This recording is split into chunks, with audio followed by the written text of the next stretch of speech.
Hey, Uncle Mark in the mothership. Practicing, and well, this is what happened. I broke a string, so I'm going to replace it with these Steve Arvey killer strings. Yeah, thanks, Steve. These are really good. And so I'm going to open them up and play some guitar here. Change my strings and play some more guitar. So, they're kind of tucked in like so. They're kind of tucked in. So pull that tuck out, grab my strings, and there they are. 42, 34, 24. Those are my gauges, and that's what I use all the time. So what I broke was with the high G here. So I'm going to move this camera down a little bit, and we'll get right to changing strings. So I'm just going to loosen up all these guys here.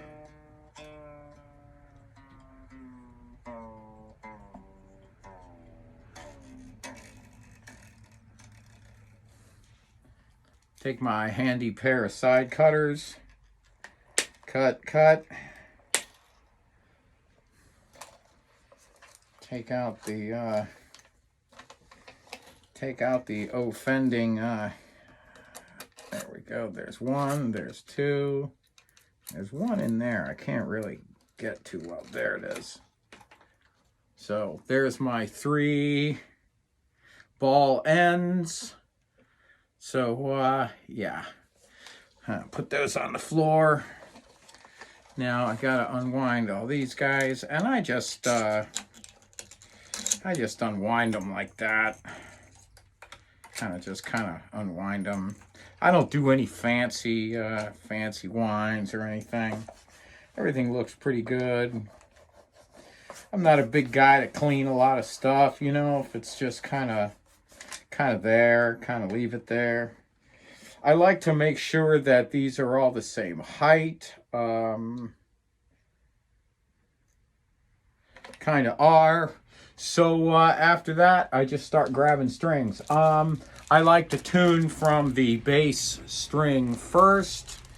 So open up this guy here.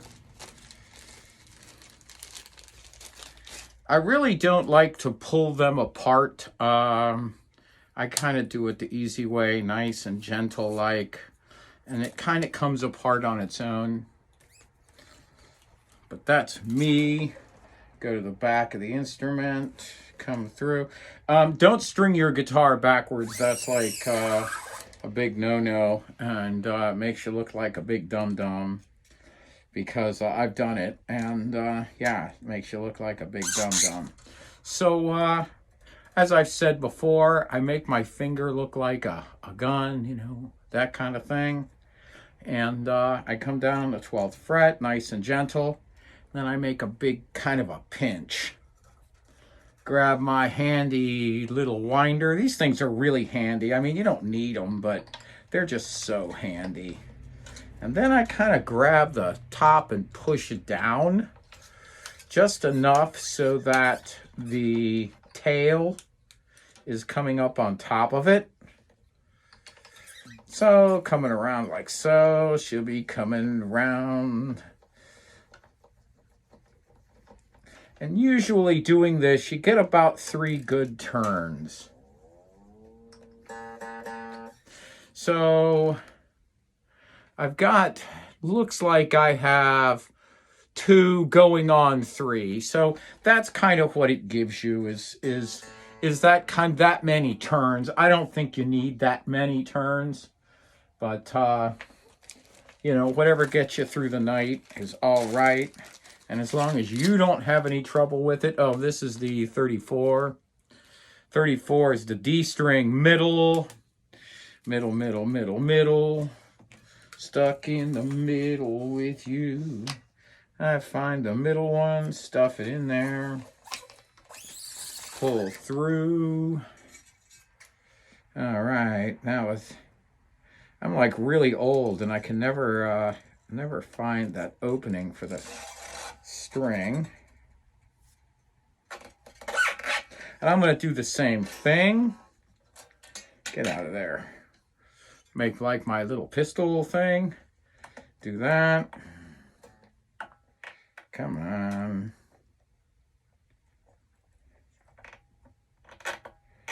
There we go. Making my little pistol thing. Give it a bite. There we go. Now we're cooking with Wesson. And grabbed it. Got it. Now I'm going to kind of turn it with my opposite hand, which I really dislike doing. But like I said, whatever gets you through the night. I want to make sure I hold this down because I want it below where I've started this wind. There we go. Now we're cooking. Now we're cooking with gas.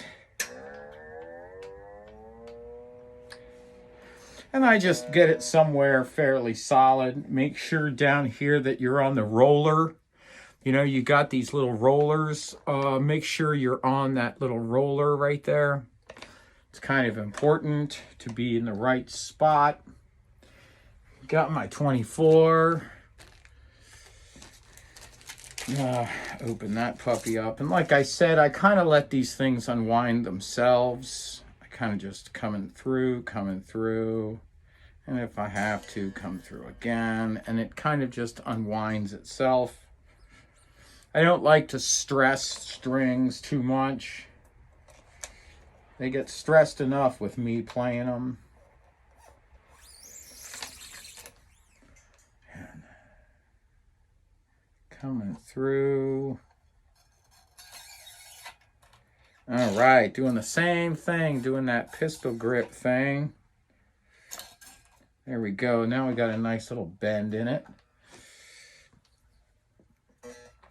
And yeah, these little strings. This is the problem I have with six string is, you know, playing six string is I can't really feel them that well. My fingers are kind of messed up.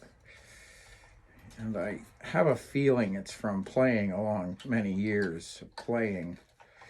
But who really knows? Make sure that thing goes on top of that. And then we just crank it up.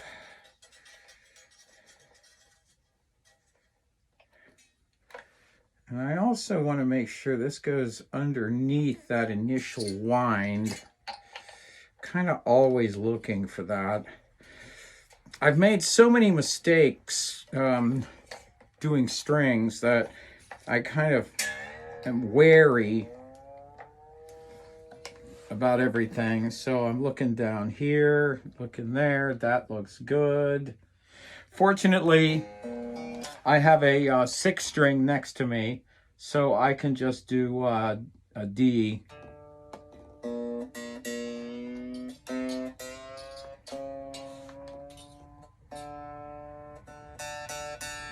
Now, in theory, the fifth fret of a D, so D, D sharp, E, F, F sharp, G, is a G. So that tone should be the same as my G string.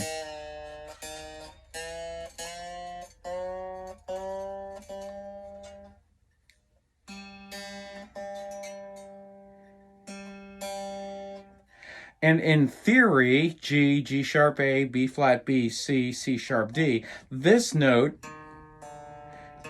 should be the same as my D. And it's a little bit sharp.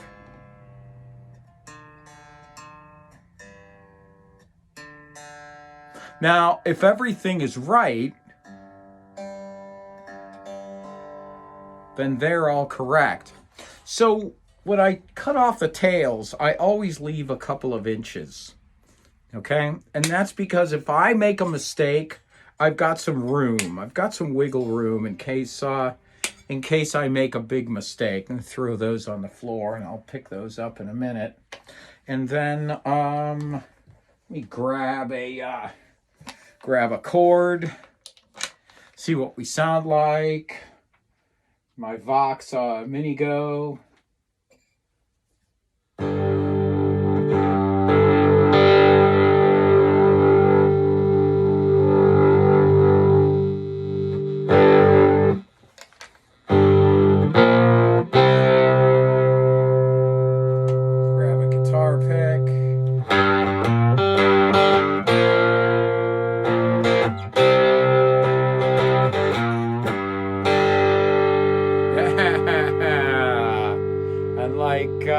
just like that, we are ready to play some songs. Just like that, we're ready to play. Ain't it great?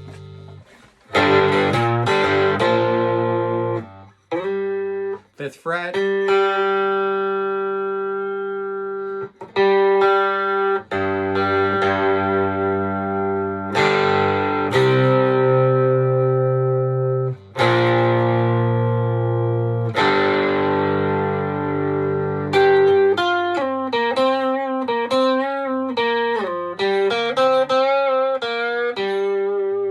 And if you feel like stretching out your strings, go to that 12th fret and just give them a pull like so.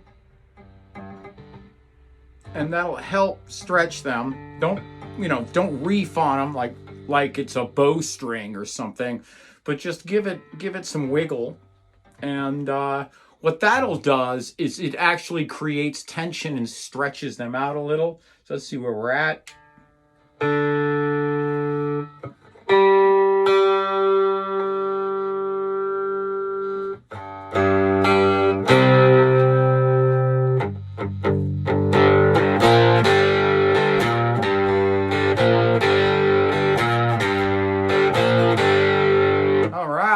Well, there we go.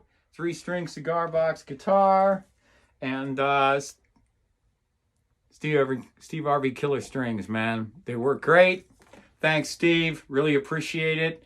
And I hope to get as much life out of this set as I did the last set. The last set I did 2 gigs and practicing like mad every single day. So hours and hours and hours of hard playing, and they still sounded great. So just saying, they're great, made in the USA. Thank you so much, Steve, and thank you for watching these videos.